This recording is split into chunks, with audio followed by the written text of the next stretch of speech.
ગુજરાતનો સૌથી મોટો અને જાણીતો એવો વૌઠાનો મેળો ચોથા દિવસે જોરદાર જામ્યો હતો અને આજે બુધવારે તેના અંતિમ દિવસે પણ અહીં માણસોનું પૂર આવ્યું હોય તેવી સ્થિતિ જોવા મળી. મેળાના આકાશી દ્રશ્યો ઘણા મનમોહક જોવા મળ્યા.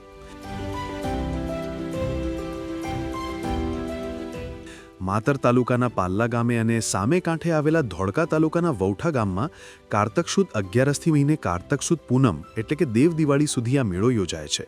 શરૂઆતમાં થોડો વરસાદ પડ્યો એટલે કાદો કીચડ થઈ ગયો હતો, પણ તંત્રએ મળીને યુદ્ધના ધોરણે સફાઈ કરીને મેળો ફરીથી ચાલુ કરી દીધો હતો.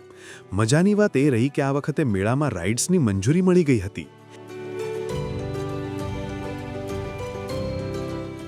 એસટી વિભાગે લોકો માટે 357 બસો દોડાવી, તો સલામતી માટે 1300થી વધારે પોલીસકર્મીઓ પણ ખડે પગે જોવા મળ્યા.